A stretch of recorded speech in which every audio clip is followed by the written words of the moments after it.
Hi, my name is Aaron McManus, and you're listening to the Battle Ready podcast. Merry Christmas. If you were watching this right now, I am sitting in front of my parents' Christmas tree at my parents' house, and I'm sitting on the floor right next to a fire. My dad's watching football in the background, and I am eating their food. But in lieu of the Christmas season, we wanted to dig into the archives and play a few episodes that are really special to us. This episode is one of our most watched and most liked. It's important, and it's on mental health. When we started this podcast a few years ago, I didn't really feel comfortable speaking in front of people. So I asked my dad, could I interview you on stage at Mosaic Venice when we were first starting? He said yes, and we began this podcast. 2 years later, I did not expect that it would turn into something so special, but I'm really excited, and I really love this episode. So if you've never listened to it, we wanted to introduce a lot of the new listeners to some of the old stuff. We're playing the hits. So Merry Christmas, enjoy this episode, and I hope you enjoy it. One of the subjects that both of us felt was really important right now, it's been a really hard week. And it's been an interesting kind of juxtaposition, a contrast, because the last 8 days from Sunday to Sunday were pretty extraordinary days. We saw in that week 148 people step into a relationship with Jesus and follow him in baptism. And then this past Sunday, we saw another 117 people respond to Jesus. And that's like 265 people in 8 days. So cool. It's pretty amazing. That's amazing.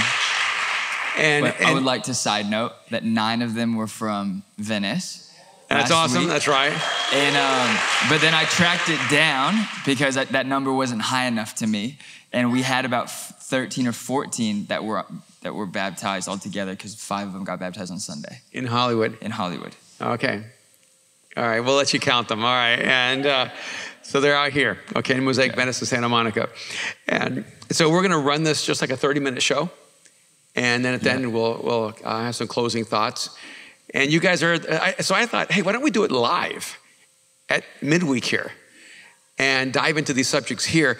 Because one of the questions Aaron asked me last week was, all right, Dad, you've kind of always been like the person who's pushed the church into new expressions and in new directions and in new places. So what's next? He goes, it feels like we need to do something new. And I thought, this is new. I don't know. I don't think anybody's doing this. Maybe they shouldn't. Like maybe we'll all discover, bad idea. Like maybe we'll realize this is not the new thing to do. And so, but we might discover it's a great idea. And maybe it's a bad idea at first because we're going to find our way through this. And then it's going to be an extraordinary idea. He looked at me at that part. No, but I also think what a great way to have meaningful conversations and create a space for people who are searching for God, who maybe aren't as comfortable in a more conventional way of communicating, expressing truth. And for me, there are times you don't even know. When I talk on Sunday, I'm only giving you 10% of what I know about the subject. I'm leaving 90% on the cutting room floor. And sometimes I just wish I could do the director's cut of my talk and let you know all the things that led me to those conclusions. I have to a lot of times share with you the outcomes of my thoughts, but not the process of the thinking. And a lot of the real learning in life is in the process of the thinking, not just in the decision or the perception. So let's start. This is maybe our first, second, third, or fourth, and Battle Ready. It didn't have a name before, so it was an unnamed child. And but now I want to welcome all of you to the Battle Ready podcast. And I drag kicking and screaming with me, Aaron McManus. And would you guys welcome Aaron? Thank you. And today what we want to talk about is mental health. Wow. Wow. Yeah. So we want to talk about a subject that is not oftentimes talked about in the context of church, of faith. But we live in a city that has an extreme contrast. If you've traveled the world, you realize that LA is not normative to the global experience. This is an incredibly attractive city. Like we have friends who come from other places and they don't want to go back because they say we've never seen so many beautiful people in our whole life. And it's because the most attractive people from almost every city, it seems like, in the world comes to LA to try to succeed in the movie and television industry. They're also incredibly intelligent. So they're not attractive and dumb. They're attractive and smart. Thank God, right? Most of them, yeah. Yeah, and I'm going to go with my perception on this one. If you're not smart, you won't know it doesn't apply to you anyway, right? So you're like, oh wow, here I am, and attractive and smart, and but overwhelmingly, in a really smart city, a really talented city, a really gifted city, a really creative city. And if you looked at it from the outside, you would think this is the city with all the people who have it all together. This should be the happiest place on earth, not down in Anaheim. Some of you are like, what's in Anaheim? And it's not the happiest place on earth. It's a city full of people struggling with depression.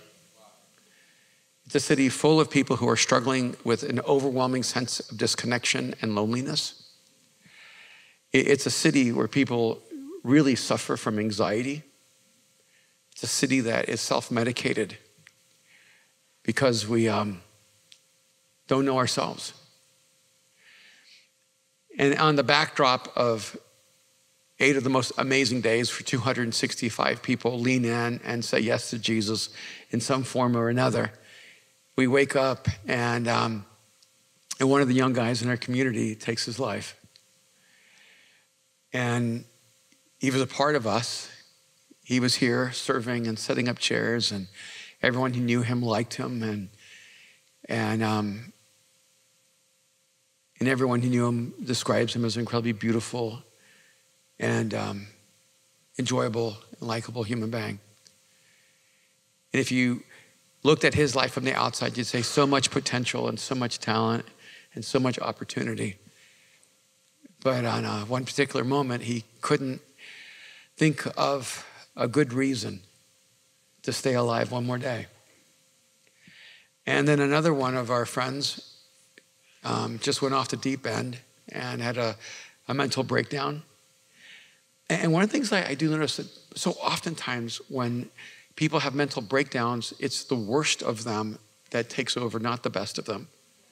I mean, has it ever occurred to you that it's odd that when a person breaks down, that they don't just become overwhelmingly loving or just have an overflow of compassion or become infinitely empathetic? It seems that somehow when we break down, it's almost as if it traumatizes the best part of us, and then all we have available is the worst part of us. So we felt like it would be really important in this session to be battle ready for the stress of life. Because I'm pretty certain that everyone here has either struggled with depression or anxiety, or you know someone that struggles with depression and anxiety. How many would say, yeah, that's true? Yeah. And so if this isn't for you, it's for someone that you know, or someone that you love, or someone that you're gonna know. So it's really important to know how to deal with these kinds of issues. It's not far from us, it's a real part of our life. It's not something we talk about as a part of our own struggle. And I can tell you that in my own life, I have times where I just feel this overwhelming sense of aloneness, of disconnection, and it's not even rational. And in the past in my life, I just would bear that alone. And as I have grown and matured as a person, I've realized, wow, this is strange. I'm a really healthy person. I live an incredibly beautiful life. I actually enjoy life, and I'm overwhelmingly optimistic and happy. And yet there's this undercurrent in my life where I can't explain it. It's almost as if it's a black hole that pulls me in sometimes. And now what I do usually is I'll call Kim and I'll just say, hey, I'm in that space. And I feel like alone in the world. And the best way I can identify it is that It's connected to feelings I had when I was young, the feelings I had when I was a child, the feelings that were connected to real experiences that I overcame. But somehow it's almost as if there's a trap door in my soul. Can anybody resonate with that? And I'm walking great, and then suddenly I hit that trap door and I just start dropping, and it feels like it's bottomless. And I don't know how to pull myself back out. And so I want to talk to you in part, and I want Aaron to be actively involved because I know this is an important conversation for you. I want to talk to you not about how other people pull themselves out or how a therapist tell you to pull yourself out. I'm going to talk to you about how I pull myself out and how the scriptures talk about that. What are your thoughts? Yes. No, I mean, it's, we found out on Monday night from a phone call from a family in our community and from a number I wasn't going to answer. And I got out of the shower and got a call and called him back. And then ended up, next thing I knew, I was in the car driving to like our leaders' houses who directly look after this young man. And I think, and not to speak at a snail's pace for this podcast, but more importantly, his life and his memory and his love for this place was so deep and so real, and the struggle he was in was so real, and yet none of us really knew how bad it was. And I think the thing that we've really been talking about, even with our lead teams and our pastors, and we call them our Venice staff, even though none of them are hired. They're all just legends who work really way too much on building a place where you guys can bring your friends. And we met up this morning and we prayed for each other. We prayed for people who are going through stuff. We prayed for anxiety and depression and identity and loneliness. And I think we can get, especially in the day of like, not even to bring it about social media, but in a day of social media, like our identity can be so transfixed on an image that we're trying to replicate or create, that we get to a place where we're intaking so much information, so many photos and so much content that it actually wears us down on the way that we see ourselves. And I know that I've struggled with that. I get to look at you all the time and I'm like, he's better, taller, better, smarter, better. And you're my dad, and so I get to take credit for a lot of it just by gaining the opportunities that you've provided. But I think that there's so many people, and I'm grateful that I have people in my life that if I have going through something, I can raise my hand or I can shoot a text to somebody and go, hey, this is where I'm at. But there's so many moments and there's so many, not voices, but inner turmoil that can pull you from those people that seem so quick to like, we should be able to text anybody within a second and have somebody at our fingertips that goes, hey, what's going on in your life, right? That's what we say. That's what we say we're a community of. But I think so oftentimes, and you talk about this a lot, is that what happens is we isolate ourselves to a point where I live so close to you and I don't even want to text you and ask for your help. And you live so close to me, and if you're going through something like we've been going through as a family and as a church, as a community, because what's crazy is that when it rains, it pours. Like, we had the baptisms, which is the biggest thing ever. Then we had this heartbreaking moment, which just wept about in the privacy of my car about a dozen times from Monday night to now. And then our family gets in fights over the dumbest stuff, like Thanksgiving, where we're spending Thanksgiving. And it seems so simple, but when, like, in the context of like a hurting and anxious scenario, it starts to wear down on like our ability to relate to each other as humans in a human way. I think to the point where we almost lose our communication with each other. And that's something we were talking about as far as how we communicate with God and how we communicate with humans, and how do we communicate the hurt in our lives to get help. But that's what I think. So one of the tendencies we have is when we need people the most, we run from people rather than run to them. Right. And so the very things we need, we actually almost abstain from. We make it impossible for us. There's a passage of scripture I wanted to share with you because I think it really connects at a deeply human level. It's in 1 Kings chapter 19. It's in the middle of the story of Elijah. And the reason this story to me is so significant, it's literally right after Elijah's biggest moment. It's one of your favorite places where It's so good. it's Elijah against all the prophets of Baal. And he's so arrogant. I love it. Elijah's a little snide. You know, he's caustic. He's a great stand-up comedian. He's like a Louis C.K. or something, you know. And, he's like the Kanye of prophets. Yeah, so they built two. There's no Louis C.K. about him. Yeah, that's true. Yeah, There's no way he was like a middle-aged single dad. That was like, he was.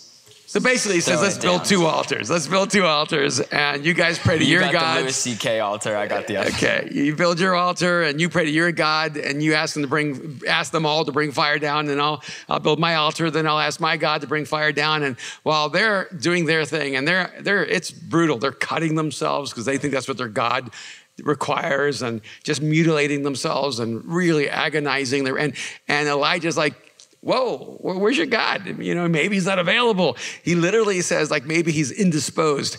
Right?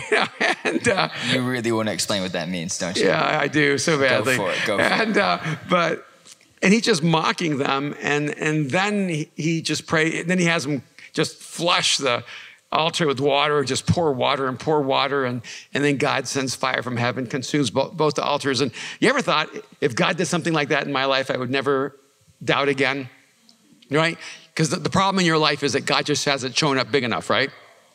I mean, the reason you doubt, the reason you fear, the reason you're stressed out, the reason you're anxious, the reason you're depressed, the reason you struggle with despair is because God just hasn't shown up sending fire from heaven. But Elijah, the very next chapter, 19, beginning of verse 1, it says, now Ahab told Jezebel everything Elijah had done, and how he had killed all the prophets with the sword. Now, you may not know much about Ahab, but he was an evil king. And you may not know much about Jezebel, but you know no one has ever named their daughter Jezebel. All right? So you know this is a bad human being. She's terrifying, all right? And Ahab tells Jezebel, so we know who's in charge of that marriage, and what Elijah had done, how he'd killed all the prophets with the sword. So Jezebel sent the messenger to Elijah to say, may the gods deal with me, be it ever so severely, if by this time tomorrow I do not make your life like one of them. In other words, I'm going to kill you. Now, what's amazing to me is Elijah just saw fire come down from heaven, consume 950 prophets and 2 altars. That should hold you for at least a week, right? But Ahab tells Jezebel, and his woman sends a messenger. She doesn't even go herself. She sends a messenger, says, I'm going to kill you. This is what should happen next. Elijah should have said, come on, right? He should have said, bring it on. Like, what do you got? I already took care of all your prophets. What do you got, woman? But he didn't. And it says, go ahead. Woman. And then it says Elijah was afraid.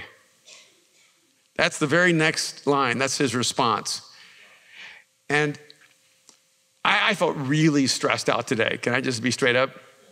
Today I felt overwhelmed with anxiety. And Aaron asked me that classic question, why are you anxious? That deserves a beat down. And because when you're anxious, you don't know why you're anxious. It doesn't make sense. And that's the thing about anxiety. It's an irrational response to an overwhelming sense that life is out of control. So why am I anxious? Because I'm human. And God isn't coming through the way I want him to come through right now. Elijah was afraid.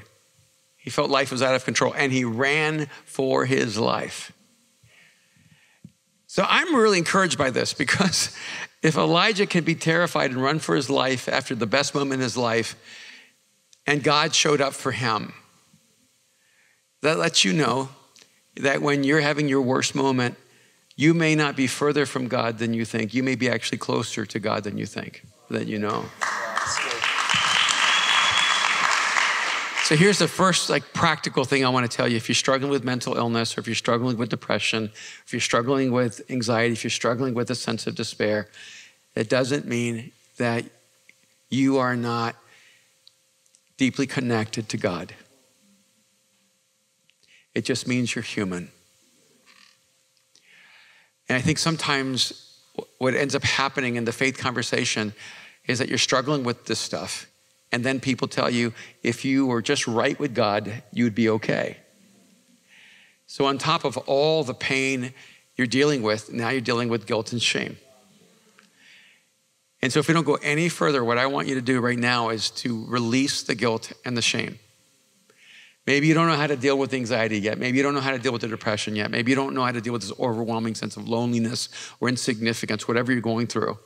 But what you can let go of is the guilt and shame, okay? Elijah ran for his life, and he's probably the most powerful prophet who ever lived.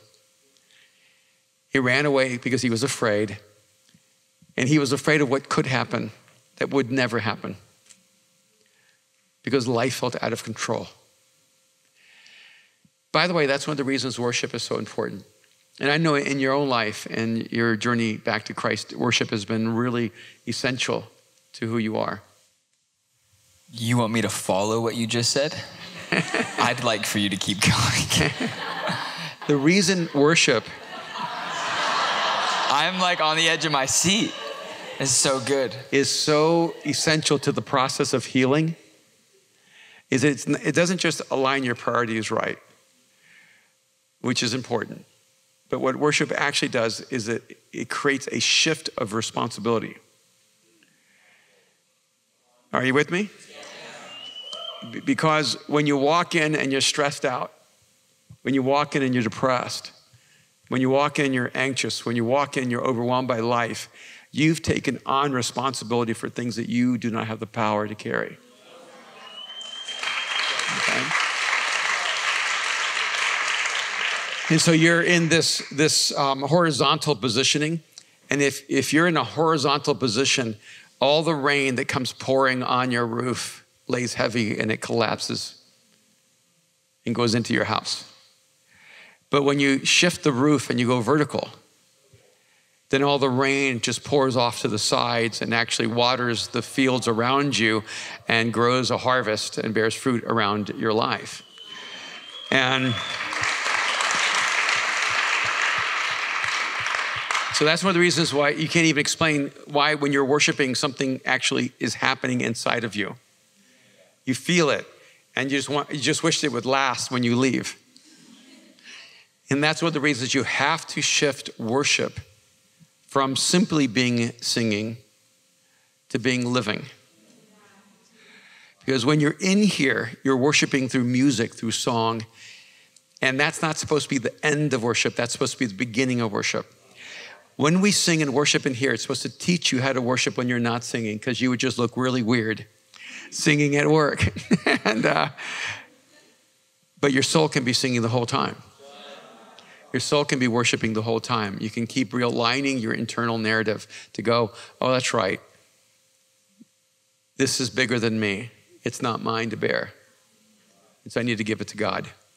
So let's talk about the practical things here. I'm going to read it. You're going to point it out. Sure, but are you sure? You can keep going. No. It says, can I add something real quick about worship? Absolutely. I'm ready now. No, I think whenever I invite friends, the first question I always ask them, the first question I walk off stage when I talk is, did I make any sense? Like, did that make any sense? He knows and he hates it. He's like, did you talk about Jesus and did you explain it the right way? I was like, maybe, kind of. He's like, then he made enough sense. Like, he'll do the rest. The other question I ask when I ask new people that I've invited is always, how freaked out are you right now? Especially like during the announcements after the worship, like, because you can always see like a little bit of terror on their face, whether they're like whether it's new to Mosaic or new to Jesus or new to church. And it's crazy because I remember when I was new to church, again, I'd kind of grown up in church, but like running from it for so long and then being in a church in New York and the guy sat me in the middle row. Because you were like Elijah. You ran for your life. My life. And he had shown up in so many ways. And I think we can get to that part later. But the worship, I remember sitting in worship and hating it. I was the guy, and you know that you're here. There's so many of you that crossed arms and just stared at the dude singing with his guitar. and his skinny pants. And like now that like, even now just. But no one is staring at Ari with anything negative. No, how can you? She's so sweet. You gotta love her. She's like a little angel. You can hate on JD. But you, nothing but love to Ari. Just keep going. Okay. I was getting serious. Go for it. Getting serious. No, but I think the reality is that when we worship, it can be such a terrifying thing because it is like it is an exchange, right? Like the idea that we glorify a God, the idea that we are giving honor and love and praise is such a foreign thing when you don't actually honor yourself and you don't actually have things, if your soul isn't actually aligned with worship. And the idea of lifting your hands in surrender, the idea of surrender, I think brings so much anxiety. The idea that you can surrender to something that you can't see is, I think we surrender to relationships, to our jobs, to our addictions, to even things like Instagram or sports or whatever it is. We surrender to so many things that just take mastery over our lives. And yet, when we walk into a church, we talk about this all the time. It's not always easy to surrender. Like, there's almost a preparedness. You have to go in ready to surrender. You know what I mean? And I always think it's funny in war movies when people, they like prepare to surrender. They're like getting all dressed up and then they go out. It's like Game of Thrones. I'm not talking about any movies. I'm talking about GOT. And you got Jon Snow on his, like, he doesn't never surrender, but like, you know, his bear fur thing and with all of his wolves. And I always just think it's interesting because there is really like a mentality that when you walk into church or you walk into a place where you worship God and you connect with him, and if you've never done it, maybe you're new to church and you should try it and do it. All you got to do is lift your hands up. You can start here. Guys always start here, then they go here, and then they go here, one hand, and then they close the fist if they're feeling strong. And then single ladies, it's the opposite. They're like here, they're like, find me a husband, lay it in my hands. And then it's both hands up all the way back. Like they're gonna dive backwards because they're ready. And guys is just different. But it's always interesting to watch stages of worship, and we always say like in leadership, how to find great leaders is watching how they engage in worshiping God. Because if they're not going to worship with you in front of you, they're not going to lead when you're not looking, and that's a big deal for us. That's good. Yeah, that's really good. So don't be afraid when you worship, because it's I think that's the exchange is, and we've talked about this with fear, is like removing it from yourself. And ironically, one of the decisions you have to make in worship is to trust someone who's invisible. And that seems really irrational, except depression, anxiety, stress, despair, they're actually putting your trust in something that's invisible. And that's why you're experiencing that. Because depression and despair is projecting a negative outcome of your future. The reason you feel depressed is because you can't imagine a better you. You can't imagine a better future, a better life. And so you're actually rooting your soul in the most negative future possible. The reason we experience anxiety is because we have an unidentified number of things that feel out of our control, and we assume a negative outcome. I mean, would you really feel anxious if everything was out of control and you thought it was going to come out great? You wouldn't. You're like, oh, this is awesome. You know, stuff is happening, man. I can't even see it. It's everywhere. You know, you just be loving it and love uncertainty. It wouldn't make you anxious. You'd just be exhilarated. You'd be like on life drugs. It was like, you know, what's wrong? I don't know. You know, it's like life is just so good. The reason it creates anxiety and depression is because you're assuming that everything that's out of control will only have a negative outcome.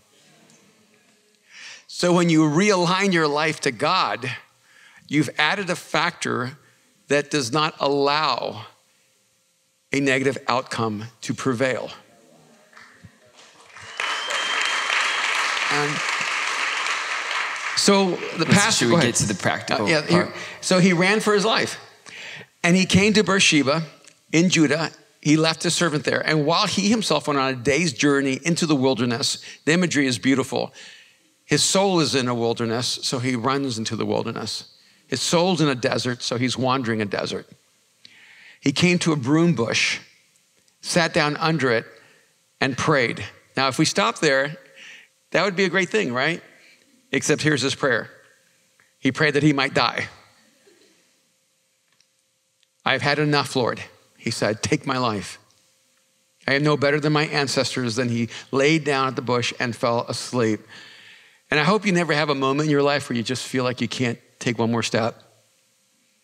But I have a sense that more of us will feel that at some moment in our life than we care to admit. And Elijah, and this is so important, he came to the end of himself. He did not want to live one more day. He just couldn't take his life, so he asked God to take it for him. And then he fell asleep. Have you ever noticed that when you are overwhelmed by life, you just don't have any energy? Have you ever found that you had a job you didn't belong in, so you get sick all the time?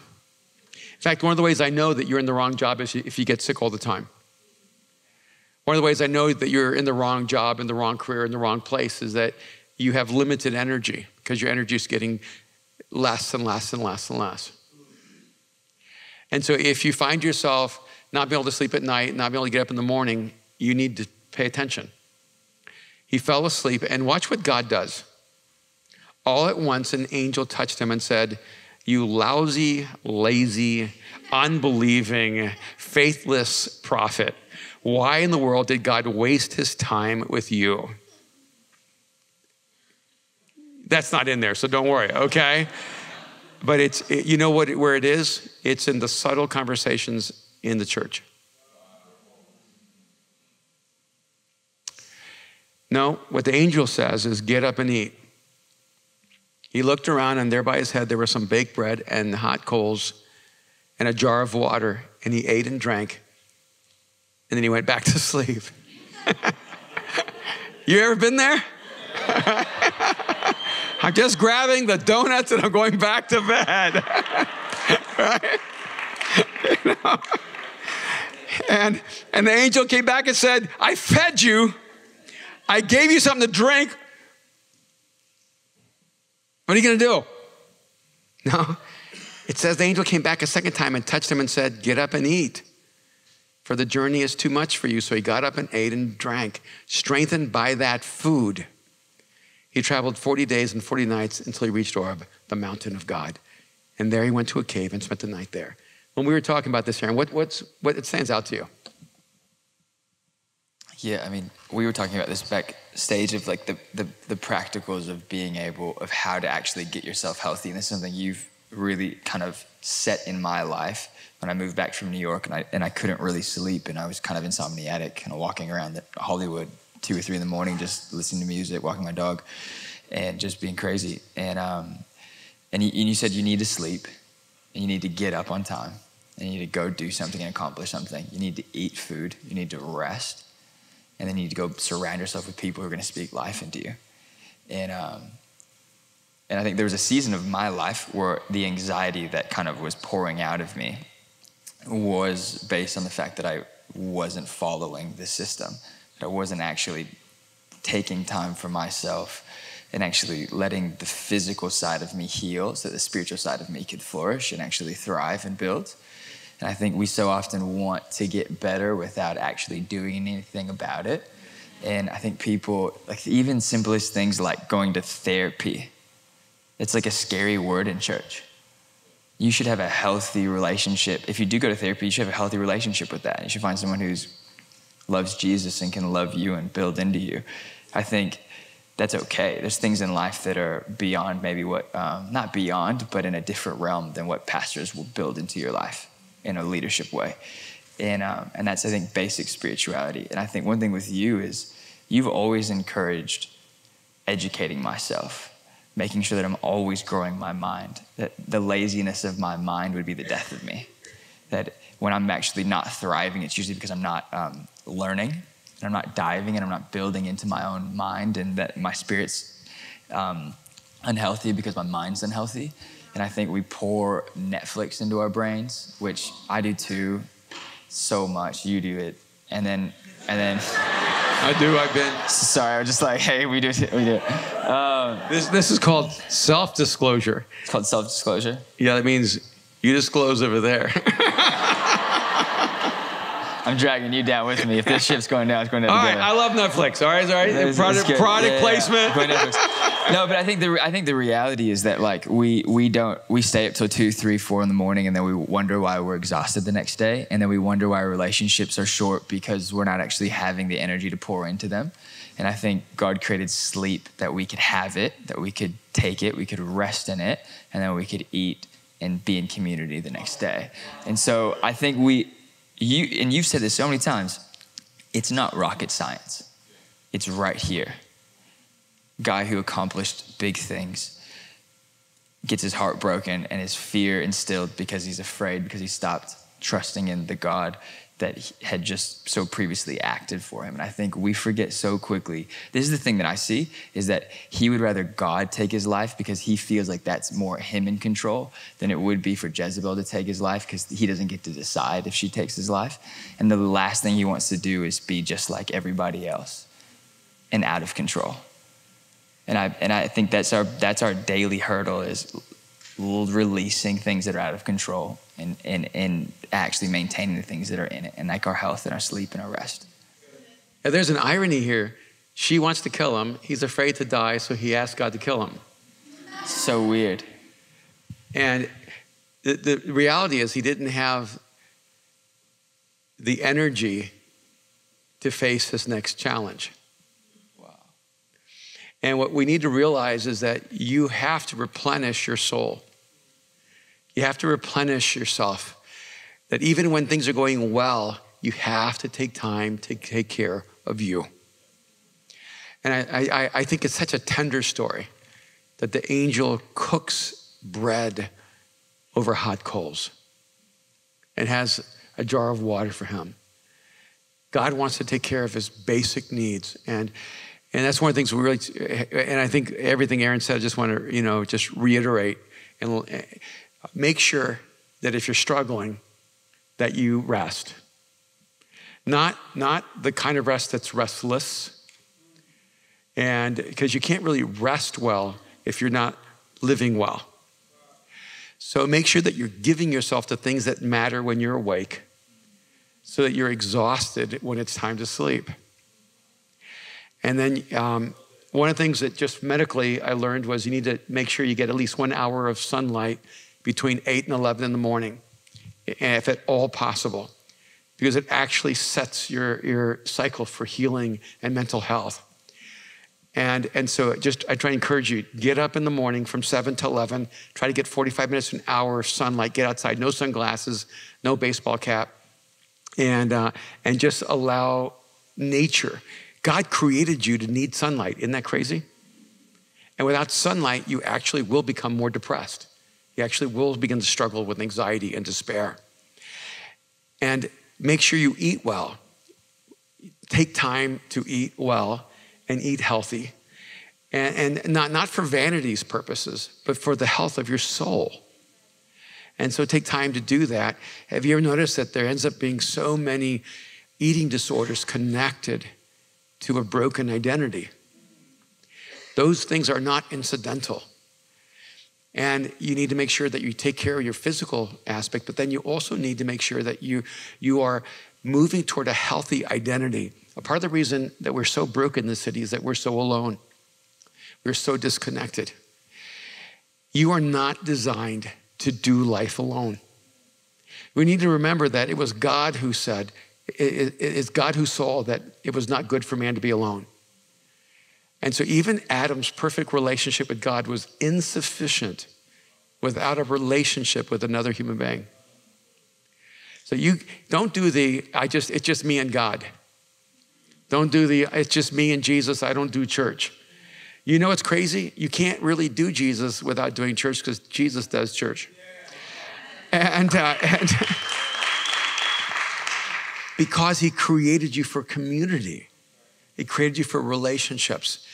So you have to take some kind of risk. And the crazy thing is that it's people who oftentimes break you, but it's also people who God uses to heal you.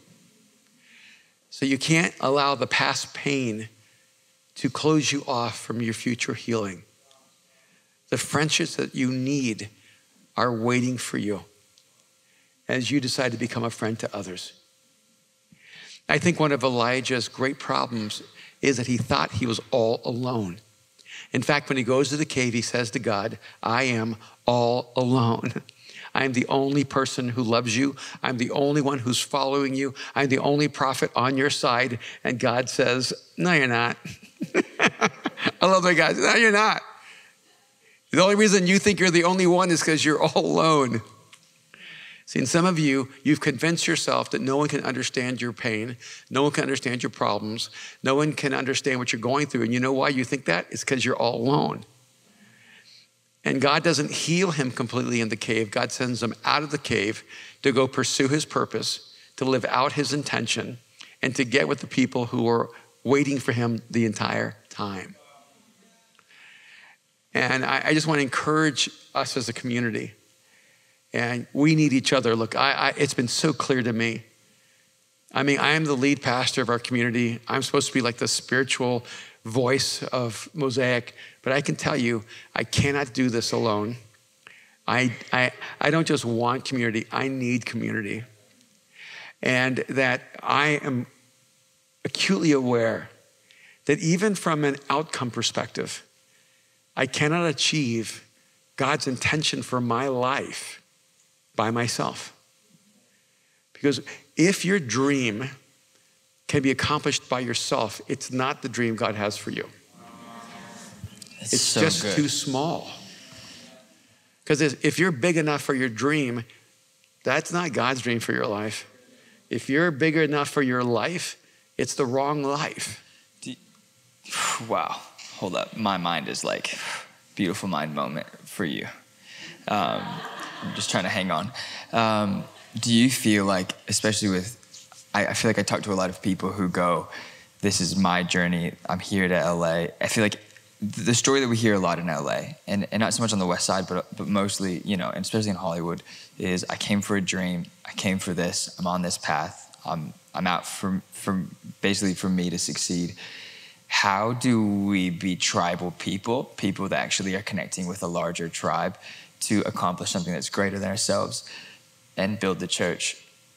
But what do you say to people that go, I'm on this journey, I don't know if LA is really where I'm gonna end up, I don't know where Mosaic is really gonna be where I have my kids and marry somebody and build the life. What do you do with people like that who go, I'm just gonna let people come into my journey and go with me? What is that? I feel like we kind of get scrambled up in that. Yeah, this is a city where dominantly people come and it's me. And so God has to just absolutely turn your life upside down so you can turn that me into we. And the question is, how much pain are you gonna need to go through to realize you're not supposed to do this alone? That's up to you. I'm kind of hoping you pick it up early. Because the more damage you allow to your soul, the longer it's gonna take for God to heal you. Because we act like, God's supposed to heal us in a second. If it took 20 years to get as broken as you are, don't expect for God to fix it in 2 minutes. Because it's a deep and it's an honest and authentic work that God's doing in you. And so that work takes a long time. But today I was on a radio show and I talked about how we tend to be relational transients. We tend to see people as here on a temporary basis in our life. But we're like train hoppers. And it becomes that way with the church. It becomes that way with who you're dating. And unfortunately, even becomes that way a lot of times for people in marriage. We're just relational transients and we feel like, that person was just here for a season in my life and we keep moving on. And if you're not careful, you're gonna find yourself alone in the end. And because if you don't make people your highest value, they will become a non-value in your life. They'll just drop right to the bottom and disappear. And you have to be careful not to see people as instruments to help accomplish your purpose or help you achieve your goals. And you also need to be careful not to use human beings as a relational version of heroin to give you a feeling of pleasure and being alive, but also to dull the deep emptiness and pain in your soul. And if you're a person that just keeps like moving from person to person to person, and then when that person no longer satisfies you, you just throw them away and move on, you need to realize you're an addict. And you need a real deep relational detox so you can break free from that addiction and be free and be whole. Because I'm convinced that ultimately what God wants to do is heal us so that we can love completely. So our time is way past. But I think it's really important that when you realize there's always hope, that there's always hope. Don't let a voice in your head tell you that there's no way out. God always creates a way of escape, even when you've created your own prison. Even when you've set all the booby traps, God knows exactly how to get you out of that maze. And if you don't, and if you go, I can't see it, then maybe it's because you need a seeing eye human. You're blind to how to find hope, and you need people who see hope to help you find hope. So grab people, grab someone. Don't be afraid to ask for help. And know that tomorrow can be better than today, but it will not be better by accident. It'll be better by choice. There's a choice you can make right now that'll move you one step closer to wholeness, one step closer to health, one step closer to hope. And that's the step you need to look for. That's the step you need to define. And if you know what it is, you need to ask someone, what do you think is the next step I need to take to become a better human being, to become a more whole human being? And don't despise wisdom. If you keep rejecting the insight that people give you, looking for the person who will just agree with you, you're basically looking for another fool. And so you need to listen to the people speaking into your life saying, you're a train wreck, or you're heading toward a collision or a disaster. And by the way, if you're someone's friend, you should have the courage to speak into their life. A lot of times we don't speak in someone's life because we don't want to offend them. And then later we're looking back and going, oh, what if I had done this? Like, don't live that life, what if. Never go to someone out of judgment. Never go to someone out of condemnation. Never go to someone out of arrogance. Only go to someone out of love. And the people that you have the right to speak into are the people you've loved. Because when they know you've loved them, you've earned the right to speak into their life. So don't be like a runaway hammer going, I'm going to speak into everybody's life. Please don't pick me for that one. Yeah. And, go to the people that you've earned their trust. Right. But care about each other and invest in each other's lives. Aaron, do you have any closing thoughts? Yeah, absolutely. I think especially dealing with kind of this week and the topic of conversation of mental health and being healthy, and also how do you handle loss. And a good friend of mine the other day said, loss is loss, whether you lost love or you lost someone that you love to death, and whether you're living or you're dying, and loss is loss, and we all have to handle it, and we all have to deal with it. And that's a huge part of your book, and especially even just me handling kind of the potential loss of you. But one thing that we talked about was that you have the opportunity to affect every single person in a moment. Maybe you don't have minutes with every single person. Maybe you don't have a full-on conversation with every person. But one of the things that really, I think, weighed on my heart this week was, you obviously can't take the blame for someone who takes their own life, but there's just no way you don't wake up every morning thinking that I could have hugged that kid one more time. Do you know what I mean? And so if that's the difference, a moment, 10 moments, 12 moments, whether it's the door guy, whether it's the guy at lunch, whether it's my mechanic who I yelled at and he yelled back this week. So I failed that moment. But I think that is within our power to be purposeful with and really influence with. And I think this week has really been the reminder that's what got me to church, was that door guy took a moment and said, hey, come here and just wait with me for a minute. Let me tell you about Jesus. And then we're this kid who passed away. And I think that's the moment that, whether I like it or not, will replay for a very long time. And I think when we lack confidence and lack the ability to step into what God calls us, like Elisha in this moment, whether it's inviting our friends to church, whether it's engaging with worship, maybe it's stepping into a relationship with Christ that you haven't done yet, and you need to do it. This is a podcast, but we're going to hopefully, if you haven't decided to follow Jesus, hopefully at the end of this you will. Like, there are a bunch of weird people talking about brokenness, but we do it openly. But making those moments really count and really matter, and making sure that the people that you least maybe would worry about, that you actually do worry about. Like, I started a list on my phone of people who I come in contact every day, but I don't know their name. And I think, we were talking about this morning, we're making a Google Doc of, we want to reach 2,000 people and know 2,000 people that we invited to this church here around this city, and know them by name, and know every person at every restaurant, every person at every bar, and every person at every spot that we can think of, because I'm sick of people dying on me, to be really honest. And the lack of confidence, and maybe running a church is the scariest thing in the world, because you do it so effortlessly and it's so not easy at all. You people are crazy, in the best way.